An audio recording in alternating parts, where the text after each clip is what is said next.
பல திட்டங்களை கொண்டு வந்து கிராமத்து மாணவர்களும் நடந்து போய் படிக்கும் நிலை உருவானது.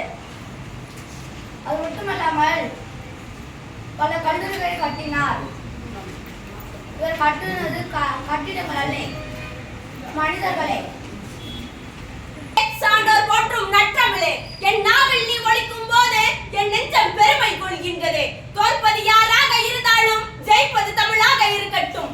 அகில உலக மேடையில் அறிவின் சுடராய் வீற்றிருக்கும் நடுவர் பெருமக்களுக்கும் ஆசிரியர் அவர்களுக்கும் என் முத்தமிழ் வணக்கம். யாதும் ஊரே யாவரும் கேளு என்ற கணியன் பூங்குன்றனாரின் தமிழும், அறம் செய்ய விரும்பு என்ற ஔவையாரின் தமிழும், ஈதல் இசைப்பட வாழ்ந்தர் என்ற வள்ளுவத்தின் தமிழும் மூன்றாய் மனித உறவெடுத்தால் அவ்வுருவத்தின் பெயர் காமராஜர். அத்தகைய கல்வி புரட்சி நிறைந்த காமராஜரை பற்றி இங்கு நான் பேச வந்துள்ளேன். என் பெயர் சான்சிகா, SMBM பள்ளியின் மாணவி. கல்வியின் கதவை திறந்த கருணை நாயகர், கல்லாதோருக்கும் ஒளி தந்த காமராஜர். அதிகாரம் கையில் இருந்தும் ஆடம்பரம் அறியாதவர், அகிலம் போற்றும் தலைவர் இவரே.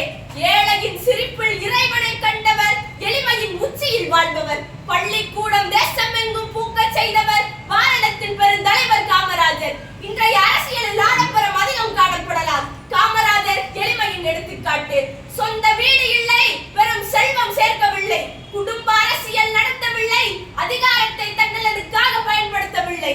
அவரது வாழ்க்கை நமக்கு சொல்லும் பாடம். பதவி என்பது மக்களுக்கு சேவை செய்யும் வாய்ப்பு, செல்வம் உருவாக்கும் கருவி அல்ல. ஒரு மனிதன் இறந்த போது அவருடைய வங்கி கணக்கில் கோடிக்கணக்கான பணம் இல்லை, அவருடைய பெயரில் மாளிகைகளும் இல்லை, சொந்தமாக கார் கூட இல்லை. ஆனால் அவரது இறுதி ஊர்வலத்தில் அழுதவர்கள் மட்டும் லட்சக்கணக்கான மக்கள். ஏன் தெரியுமா?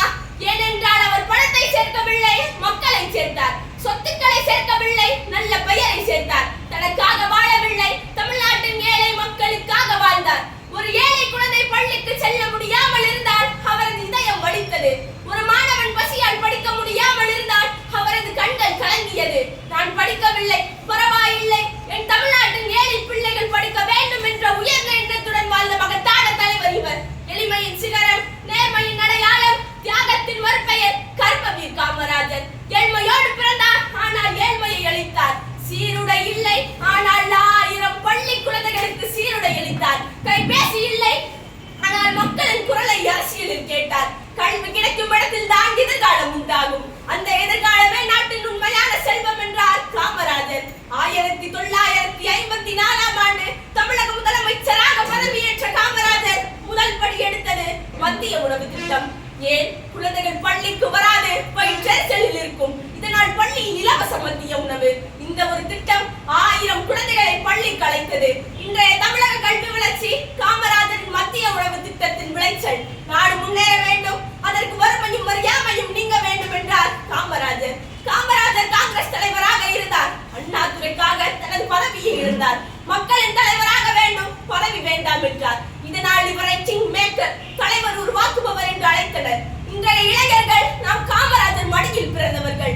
அவர் அளித்த வாய்ப்பு நம் கையில், அவர் அளித்த கல்வி நம் கையில். நாம் அதை வாழ்வாக்கினோமா? உழைப்பை நம்பும் மனிதனுக்கு உலகம் எல்லாம் உயர்வு என்றார் காமராஜர். காமராஜர் ஒரு பள்ளி ஆய்வுக்கு சென்றிருந்தார். அங்கு ஒரு மாணவன் கிழிந்த ஆடையுடன் வந்திருந்தார். காமராஜர் அந்த மாணவனை பார்த்து, ஏன் இப்படி கிழிந்த ஆடையுடன் வந்திருக்கிறாய் என்று கேட்டார். அதற்கு அந்த மாணவன், என் பெற்றோர் ஏழைகள், புதிய ஆடை வாங்க முடியவில்லை என்று கூறினார். இந்த சம்பவம் காமராஜர் மனதை நகரச் செய்தது. பின்னர் ஏழை மாணவர்கள் பள்ளிக்கு தயக்கமின்றி வர வேண்டும் என்பதற்காக இலவச சீருடை திட்டத்தை அறிமுகப்படுத்தினார். காமராஜர் ஒரு ஏழை மாணவனின் கிழிந்த ஆடையும் கூட சமூக பிரச்சனையை பார்த்தார், அதற்கு தீர்ப்பும் அளித்தார். காமராஜர் இளைஞராக இருந்த போது அவரது குடும்பத்தினர் அவருக்கு திருமணம் செய்து கொள்ள விரும்பினர்.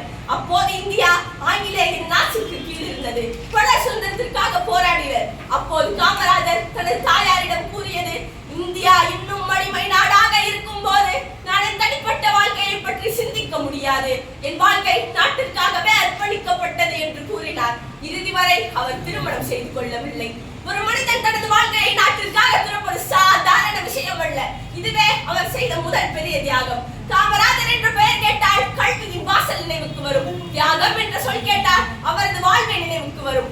ஆட்சி செய்தால் அதிகாரத்தால் அல்ல, அன்பாலும் அர்ப்பணிப்பாலும். வாழ்ந்தால் செல்வத்தால் அல்ல, மக்கள் மனங்களில் என்றும் நிலைத்திருப்பதால். சூரியன் மறைந்தாலும் ஒளி மறையாது, காமராஜர் மறைந்தாலும் புகழ் மறையாது. திருவள்ளுவர் குறளை எழுதினார், காமராஜர் குறளாய் வாழ்ந்தார். பாரதி கனவு கண்டார், காமராஜர் அதை நினைவாக்கினார். பிறந்தவர் பலர், புகழ் பெற்றவர் சிலர். வாழ்ந்தவர் பலர், வாழ்ந்தவர் கர்ம வீரர் காமராஜர். வாழ்ந்த காமராஜர் புகழ், வளர்ந்தவர் காட்டி அறவழி. வெல்க கல்வி, விளங்குக தமிழ். நன்றி, வணக்கம்.